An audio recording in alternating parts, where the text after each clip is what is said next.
Spice up your life and your health. Today, the legendary Barbara O'Neill is here to crack open the secrets of cayenne pepper. You might think it just adds heat, but cayenne pepper is a hidden weapon for your well-being. Weight loss, blood circulation, even heart health. Stay tuned because Barbara's about to turn up the heat on what cayenne pepper can do for you.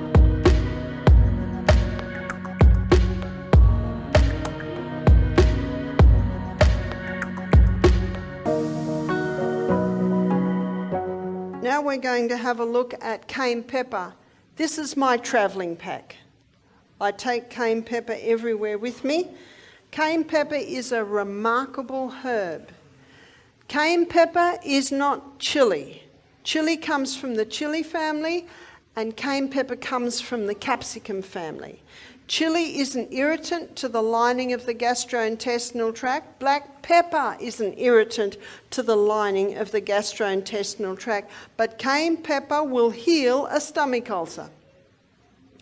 Cayenne pepper moves blood. It's one of the best circulatory stimulants there is. It's not a nervous system stimulant like your caffeines or your tobacco. It's a blood stimulant. And when you consider that the life of the flesh is in the blood, cayenne pepper is a wonderful healer. And you can put cayenne pepper with any other herb and it'll intensify its action. So let's begin by looking at how you can use cayenne pepper internally. By the way, how would you take it? Well, a medicinal dose may be 1/4 teaspoon in a little bit of water and throw it down. Won't it burn? Well, I prefer to call it tingle. It might feel like it's burning, but it will never burn. I have a book at home by Jethro Kloss called Back to Eden. He devotes half a page to every herb except for cayenne pepper. 10 pages he devotes to cayenne pepper. It's a remarkable herb, and I think I mentioned this the other night. You can get an ebook. It's called Curing with Cayenne by Sam Beiser, and you can download that book. The whole book is on cayenne pepper. It's a remarkable herb. So let's have a look at internally.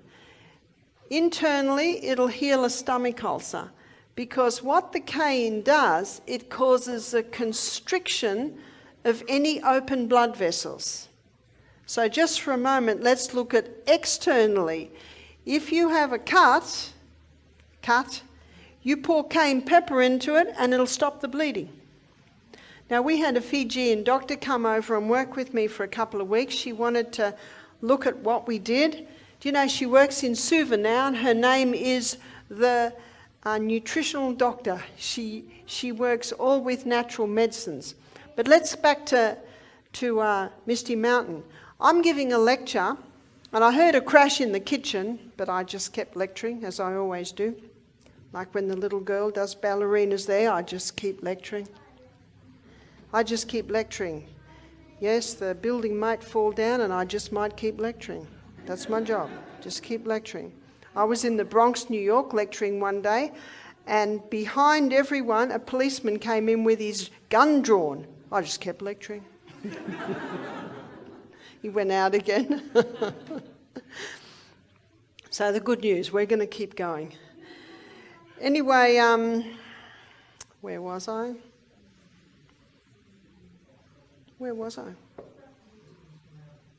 Misty Mountain, and we've got the doctor. Crash in the kitchen. Found out later the blender had dropped and she had bare feet as Fijians do.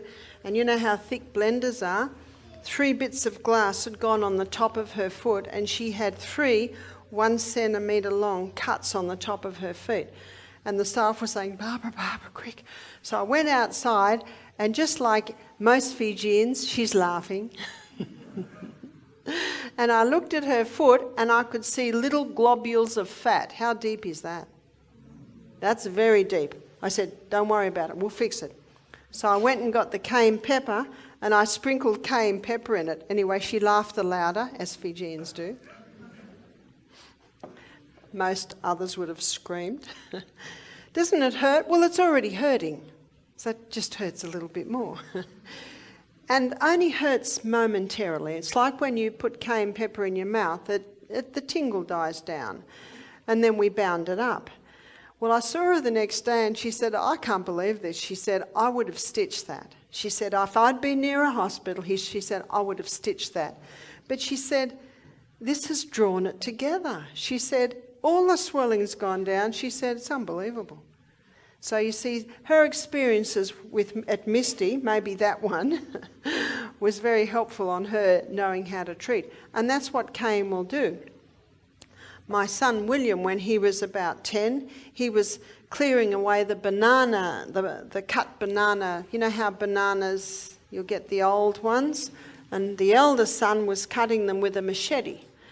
And William thought Peter had finished that area, and he came in just as the knife came down and cut across the fingers. In fact, the other son was looking through the grass for the fingers, but it was all right, they were still there. Anyway, I was in the meeting at a time. I looked up and saw Peter saying, Mum, and I said to my daughter, go and see what's wrong with Pete. And then they were all gone. Well, I finished the meeting and went up to the house half an hour later, and there's William with cayenne pepper all over. The kids had put the cayenne pepper on it. And he was sitting there with a frozen juice ice block. That had made him happy. Do you know that it should have been stitched probably? Well, I wouldn't have stitched it, but I'd say most people would have thought it should have been stitched, but it healed very nicely. Now, this little finger was bent for a while, so what did he cut through? A tendon. Now, when my brother-in-law saw that, he was not very happy because he felt I should have had it stitched. But I thought, well, it's his left hand, and it's the third finger, so what does it matter if it's a bit bent? Do you know how you sort of got to... And what would happen if he went to hospital? They would have insisted on tetanus. They would have insisted on, how are they going to find that time? I thought, no, it'll be right. So what I did was every time we were sitting in church or sitting in a car, I'd just rub it. And I found within a few weeks it was working again. See, hey, you've got to weigh up. What is this really important?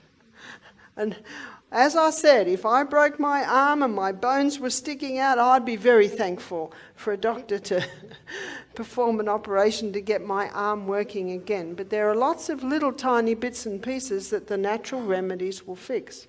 So any cut, put the cayenne pepper on it. Yes, it will hurt, but it's already hurting, and remember, it'll settle down, and then bind it up, because it'll constrict the blood vessels and cause them to shut. Now, internally, if there's a bleeding ulcer and you take cayenne pepper, won't it hurt?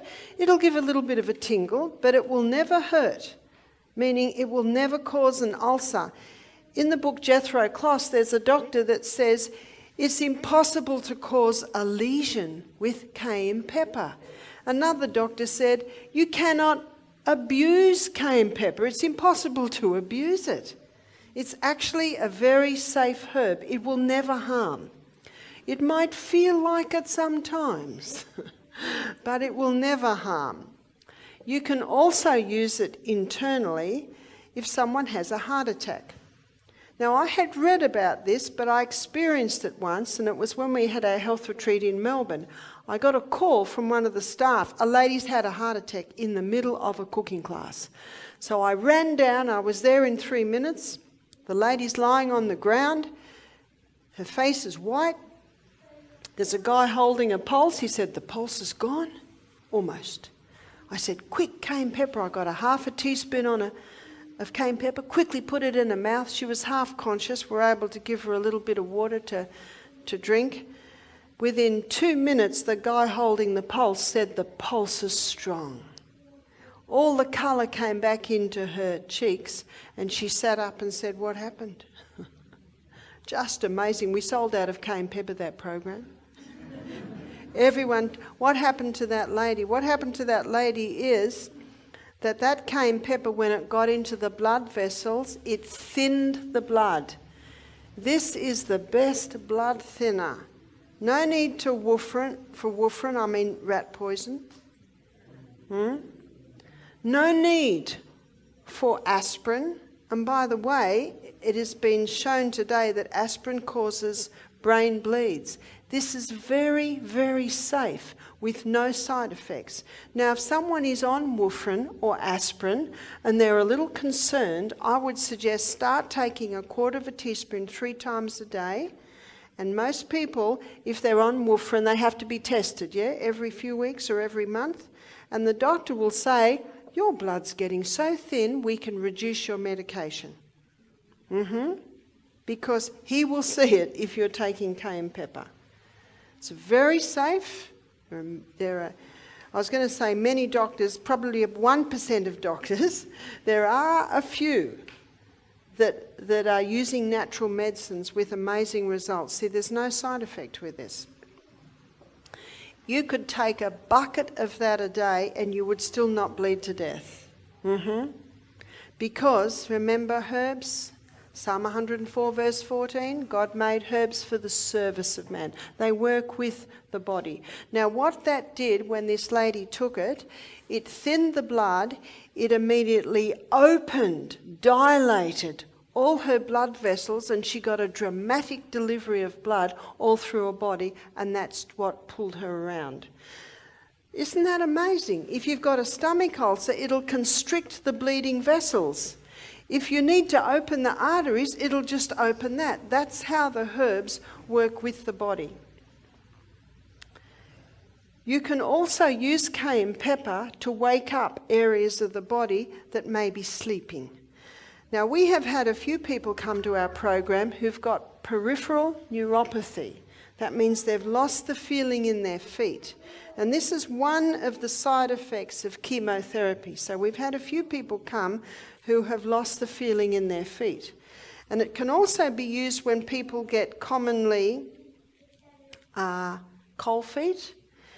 You must never allow your feet to get cold, because perfect health requires perfect circulation, and perfect circulation means that your feet are the same as the rest of your body, the same temperature. I used to get cold feet a lot till I started exercising.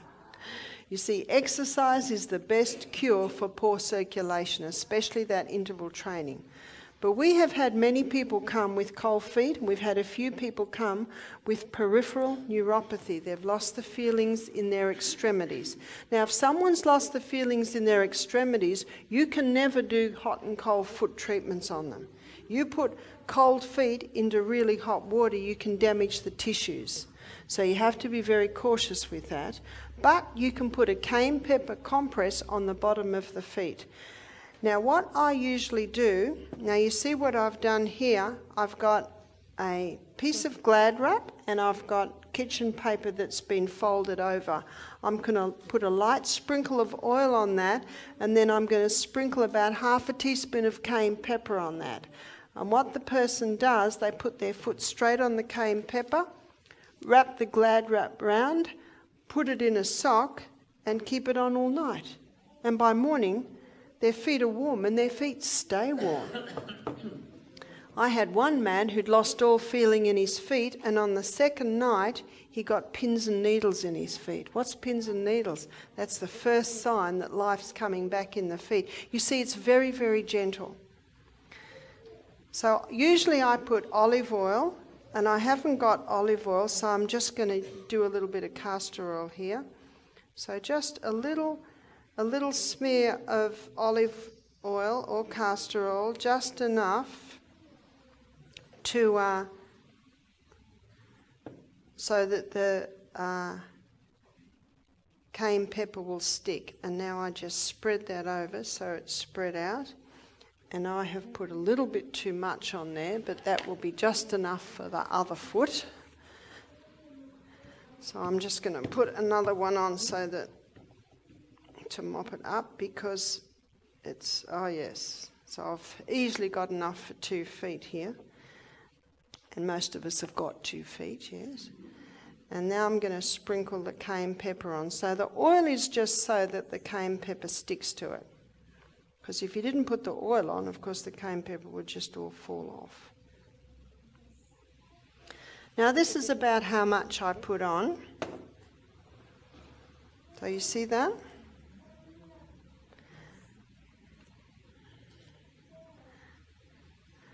And then the foot goes on that. It will not burn the foot. If I put that on my foot, and we're not going to do it in this weather, because we're warm enough anyway, but if I put that on my foot, by about 4 in the morning, I'm waking up wanting to take them off. My feet are getting so hot. But if someone has cold feet, by morning their feet are just getting warm. If someone has no feeling in their feet, sometimes it will take 2 nights before it will come. Now, if you put it on your feet every night, you're going to want to sit with your feet in ice water all day long because your feet will get too hot. So what I usually suggest, if someone has cold feet, do it about every 3 nights until their feet stay warm. And if someone has no feeling in their feet, even then I would probably only do it every 2 nights. And of course you wait for your result. You would stop if the person has full feeling in their feet and their feet feel like they're on fire the whole time, then you would stop. So you watch the body's response, but it's very, very safe. That's very, very safe compress. And it can bring feeling into feet that nothing else will do. Remember what cayenne pepper does? What I like to do is I like to understand what the actives are in the herb, and then you know to apply it. And its number one most important active is it moves blood. So it's going to pull blood to the area when you've got that on the bottom of the feet. So when you take it off in the morning, you just wipe it with a wet washer, dry it, and put your shoes and socks on. Now, very important to keep your feet warm. We're coming into winter. Don't let your feet get cold, because cold feet drives cool blood back to the extremities, which can be very bad for the health of your internal organs. You can also wake up a thyroid gland. So underactive thyroid gland, you see, underactive thyroid gland, you can put a cayenne pepper poultice on that, or compress. And what you would do is you would just do one about this size, because your thyroid gland is about there. And then you would put it on for a few hours. Now, we had a lady who was so excited about this because she had an underactive thyroid. She was on medication. Today, she is on no medication. It took a bit of work, but eventually she got off her medication, and that's quite a surprise to most people, because most people think if they're on the thyroid medication, they're on it for the rest of their life. Her doctor took her off because all her levels became normal because of everything else she was doing. So she put it on and went to bed, and she didn't sleep all night because that woke her thyroid gland up so much she became active all night. So, message from this is, don't put it on before you go to bed. So after that, we started putting it on just in the morning while I was doing the lecture while she was with us. And she said that after about half an hour, it got really, really hot, and then it would settle down a little bit. So can you see what's happening? Is blood is being drawn into that thyroid gland to wake it up. Remember what blood is? It's the life of the flesh. If someone's got an overactive thyroid gland, students, what would you put on the thyroid gland to slow it down? Ice. That's so simple, isn't it? It's so simple. But one thing that really can help the thyroid gland to control or balance out is high-intensity exercise. High-intensity exercise wakes up that thyroid gland. Often thyroid glands, whether it be under or overactive, are iodine deficient. And you can do a very simple iodine test. You can get iodine from the chemist, and you paint it, say, on the inside of your arm, and you'll get a brown smudge. And then you just observe how long it's there for. If that iodine disappears within an hour, you've got low iodine. Well, how do you get your iodine up? You just put it on every day until it stays there. It should be there for about 5 hours. That's a very simple one, isn't it? And your thyroid's main food is iodine. And earlier in the week, actually it was yesterday, last night, I said that mercury gobbles up your selenium, and your thyroid gland needs selenium to convert iodine into thyroxine.